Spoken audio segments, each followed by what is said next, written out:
BJP की 27 साल बाद दिल्ली में वापसी हुई और जिसकी उम्मीद किसी को नहीं थी वही हुआ। दिल्ली का ताज एक महिला नेता के सिर पर सजा दिया गया। दिल्ली के रामलीला मैदान में शपथ ग्रहण समारोह हुआ। रेखा गुप्ता के साथ 6 बीजेपी नेताओं को मंत्री पद की शपथ लेफ्टिनेंट गवर्नर ने दिलाई। 24 मिनट 30 सेकंड के इस शपथ ग्रहण समारोह में प्रधानमंत्री नरेंद्र मोदी ने एक तीर से कई लक्ष्य साध लिए। कैसे? अगले 10 मिनट में सब कुछ बताता हूं। नमस्कार, मैं हूं दीप सिंह परिहार और आप देख रहे हैं कैपिटल टीवी पर अपना पसंदीदा शो एक्सरे। दिल्ली के रामलीला मैदान में हुए शपथ ग्रहण समारोह का आज एक्सरे करते हैं। सबसे पहले आपको दिल्ली की चौथी महिला मुख्यमंत्री रेखा गुप्ता की ताजपोशी दिखाते हैं। मैं रेखा गुप्ता ईश्वर की शपथ लेती हूं कि मैं विधि द्वारा स्थापित भारत के संविधान के प्रति सच्ची श्रद्धा और निष्ठा रखूंगी। मैं भारत की प्रभुता और अखंडता अक्षुण्ण रखूंगी। मैं मुख्यमंत्री के रूप में अपने कर्तव्यों का श्रद्धापूर्वक और शुद्ध अंतःकरण से निर्वहन करूंगी। दिल्ली में किसे क्या मिला, अब ये भी देख लीजिए। मुख्यमंत्री रेखा गुप्ता के मंत्रालय वित्त, योजना, सामान्य प्रशासन, महिला एवं बाल विकास, सेवाएं, राजस्व, भूमि एवं भवन, सूचना एवं जनसंपर्क, सतर्कता, प्रशासनिक सुधार विभाग और कोई अन्य विभाग जो मंत्रियों को आवंटित ना हो। मैं परवेश साहिब सिंह ईश्वर की शपथ लेता हूं। परवेश साहिब सिंह वर्मा ने भी बतौर कैबिनेट मंत्री शपथ ली। उनके विभागों में पीडब्ल्यूडी, विधायी मामले, सूचना एवं वित्त आयोग, जल, गुरुद्वारा, चुनाव विभाग शामिल हैं। मैं आशीष सुशीला मदन गोपाल सूद ईश्वर की शपथ लेता हूं। आशीष सूद भी कैबिनेट मंत्री बनाए गए। उनके मंत्रालयों में गृह, बिजली, शहरी विकास, शिक्षा, उच्च शिक्षा, प्रशिक्षण एवं तकनीकी शिक्षा शामिल हैं। मैं मनजिंदर सिंह सिरसा परमात्मा दी सौं चुकदा हां।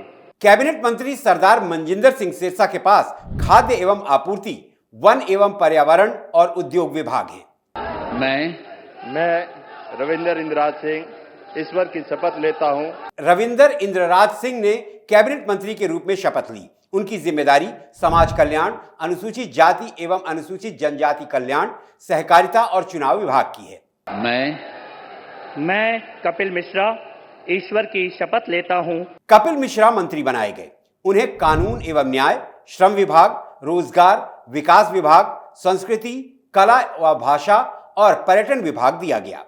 मैं डॉक्टर पंकज सिंह ईश्वर की शपथ लेता हूं। डॉक्टर पंकज सिंह ने पहली बार विधानसभा का चुनाव जीता और उन्हें मंत्री बनाया गया। उन्हें स्वास्थ्य एवं परिवार कल्याण, परिवहन और सूचना प्रौद्योगिकी मंत्रालय की जिम्मेदारी सौंपी गई। तमाम राजनीतिक पंडितों की भविष्यवाणियों में रेखा गुप्ता का नाम मुख्यमंत्री की रेस में कहीं नहीं था। जाहिर है, प्रधानमंत्री नरेंद्र मोदी ने तमाम सियासी पंडितों को एक बार फिर चौंका दिया। रेखा गुप्ता की दिल्ली में मुख्यमंत्री के रूप में ताजपोशी के बहुत गहरे मायने हैं। क्या मायने हैं, समझने का प्रयास करते हैं। 30 साल की सक्रिय राजनीति, 1992 में एबीवीपी से शुरुआत, दिल्ली नगर निगम की पार्षद, 2 हार के बाद अब की बार शालीमार बाग से आम आदमी पार्टी की वंदना कुमारी के खिलाफ 29,595 वोटों से जीत और अब दिल्ली की मुख्यमंत्री। सवाल वही, रेखा गुप्ता मुख्यमंत्री क्यों? प्रधानमंत्री मोदी ने अपने दूसरे टर्म में नारी शक्ति वंदन अधिनियम 2023 पास किया। बीजेपी की दिल्ली से पहले 13 राज्यों और 1 केंद्र शासित प्रदेश में सरकार थी, लेकिन महिला मुख्यमंत्री कहीं नहीं। लिहाजा प्राइम मिनिस्टर मोदी ने एक महिला को मुख्यमंत्री बनाकर विपक्ष को मौन व्रत पर भेज दिया है। दूसरी बात, पीएम मोदी यह संदेश देना चाहते थे कि महिला शक्ति ही उनकी प्राथमिकता है। दिल्ली में करीब 46% वोटर महिला हैं। चुनाव नतीजों के बाद चुनाव आयोग द्वारा जारी आंकड़ों के मुताबिक महिलाओं ने 60.92% वोटिंग की, जबकि पुरुषों ने 60.20। 70 में से 40 सीटों पर महिला वोटिंग ज्यादा रही और नतीजा यह हुआ कि उन 40 में से 29 सीटों पर बीजेपी का ध्वज लहराया।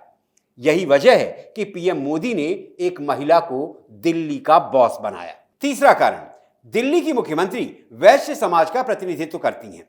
अरविंद केजरीवाल भी वैश्य समाज से आते हैं। दिल्ली का वैश्य समाज पिछले कुछ समय से बीजेपी से छिटक रहा था, लिहाजा रेखा गुप्ता को मुख्यमंत्री बनाकर पीएम मोदी ने वैश्य समाज को फिर से बीजेपी की पाले में जोड़ लिया है।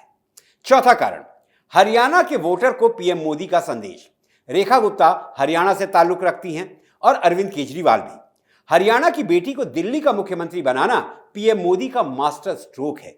वो इसलिए क्योंकि दिल्ली तो अरविंद केजरीवाल के हाथ से गया ही, अब हरियाणा का वोटर भी अरविंद केजरीवाल की आम आदमी पार्टी के आसपास भी नहीं आएगा। नंबर 5, रेखा गुप्ता को मुख्यमंत्री बनाया, जबकि बीजेपी के पास परफेक्ट कैंडिडेट परवेश साहिब सिंह वर्मा थे। नई दिल्ली विधानसभा सीट से अरविंद केजरीवाल को हराया। दिल्ली के पूर्व मुख्यमंत्री साहिब सिंह वर्मा के बेटे हैं। राष्ट्रीय स्वयंसेवक संघ का उन्हें आशीर्वाद प्राप्त है, फिर भी रेखा गुप्ता को मुख्यमंत्री बना दिया जाता है। उसका कारण यह है कि बीजेपी अक्सर कांग्रेस पर परिवारवाद का आरोप लगाती है।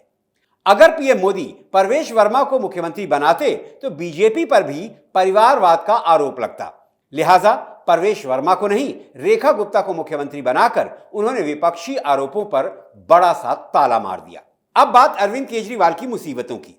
सिंहासन तो गया, संभव है कि केजरीवाल का अगला ठिकाना तिहाड़ जेल हो। वो इसलिए कि दिल्ली की नई नवेली रेखा गुप्ता सरकार की पहली कैबिनेट मीटिंग ने मोदी की उस गारंटी पर मुहर लगा दी जिसमें पीएम मोदी ने कहा था कि पहले विधानसभा सत्र में 14 सीएजी रिपोर्ट पेश की जाएंगी। और ये 14 सीएजी रिपोर्ट अरविंद केजरीवाल के लिए मुसीबतों के पहाड़ से कम नहीं है। दिल्ली शराब नीति घोटाले पर केजरीवाल को जेल भेजने के लिए काफी है। दूसरा, शीश महल। केजरीवाल ने बनवाया तो ऐशो आराम के लिए था, लेकिन शीश महल ने केजरीवाल के सारे वास्तु का बेड़ा गर्क कर दिया।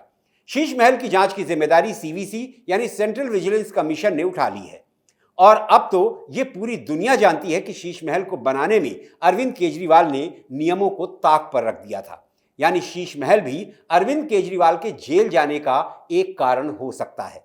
इसके अलावा अरविंद केजरीवाल सरकार पर कई और भ्रष्टाचार के आरोप हैं जो उनका तिहाड़ जेल तक का रास्ता तय करते हैं। अब बात इस बात की कि पीएम मोदी ने दिल्ली की मुख्यमंत्री के शपथ ग्रहण में महाराष्ट्र को कैसे साथ लिया।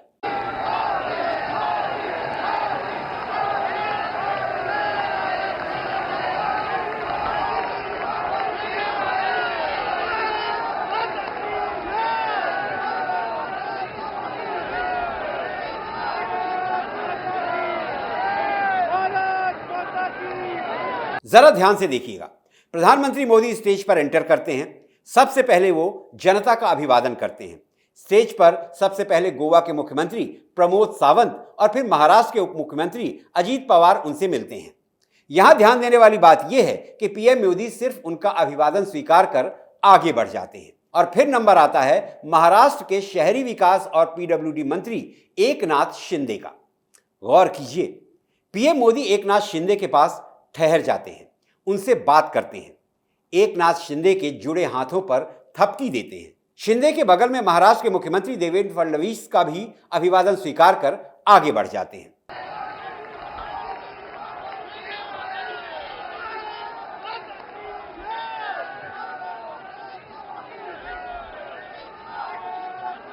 अब जरा इस तस्वीर पर फिर लौटिए। अब पीएम मोदी एकनाथ शिंदे से मिल रहे हैं। यह तस्वीर बहुत कुछ कहती है। हाल ही में महाराष्ट्र से लगातार ऐसी खबरें आ रही थी कि सीएम फडणवीस और एकनाथ शिंदे के बीच कुछ ठीक नहीं चल रहा है। एकनाथ शिंदे कई मुद्दों पर फडणवीस सरकार से नाराज चल रहे हैं। मुख्यमंत्री की कई बैठकों से शिंदे ने किनारा किया, लेकिन जब वो दिल्ली की मुख्यमंत्री रेखा गुप्ता के शपथ ग्रहण में पहुंचे तो पीएम मोदी ने महज कुछ सेकंड में ही एकनाथ शिंदे की नाराजगी को दूर कर दिया। शुरुआत इस देश की राजधानी दिल्ली में हो रही है देवियों सज्जनों, और इस अवसर पर जबकि शपथ ग्रहण समारोह आरंभ होने वाला है, इस देश के यशस्वी स्टेज पर मुख्यमंत्री और आंध्र प्रदेश के मुख्यमंत्री चंद्रबाबू नायडू की मुलाकात की यह तस्वीर भी काफी कुछ कहती है। आप सभी अपने अपने स्थान पर ही खड़े होंगे क्योंकि कुछ ही पलों में राष्ट्रगान भी होगा, इसलिए आप सभी अपने अपने स्थान पर ही खड़े रहेंगे। यह अवसर ऐतिहासिक है दिल्ली की जनता के लिए, दिल्ली के लाखों करोड़ों परिवारों के लिए, लोगों के लिए। स्टेज पर कुछ लाइट मोमेंट भी देखने को मिले। पीएम मोदी जब स्टेज पर एक्टर और राजनेता पवन कल्याण से मिले तो उनकी वेशभूषा को देखकर पूछा कि क्या हिमालय जाने की तैयारी है। इस पर पवन कल्याण जोर से हंसे और कहा, अभी हिमालय जाने का वक्त नहीं आया है। यह तो था दिल्ली में 27 साल बाद बीजेपी के सत्ता में काबिज होने, परवेश साहिब सिंह वर्मा की जगह एक महिला को दिल्ली का मुख्यमंत्री बनाने और अरविंद केजरीवाल के भविष्य की संपूर्ण एक्सरे रिपोर्ट। आशा करता हूं कि आपको यह विश्लेषण पसंद आया होगा। तो कमेंट कीजिए, वीडियो को लाइक कीजिए, परिवार और दोस्तों के साथ शेयर कीजिए और हां, कैपिटल टीवी को जरूर सब्सक्राइब कीजिए। किन मुद्दों पर एक्सरे रिपोर्ट देखना चाहते हैं, ये सुझाव भी दीजिए। और अब मुझे इजाजत दीजिए, अगली एक्सरे रिपोर्ट के साथ आपसे फिर मुलाकात होगी। तब तक आप स्वस्थ रहें, सुरक्षित रहें। जय हिंद, जय भारत।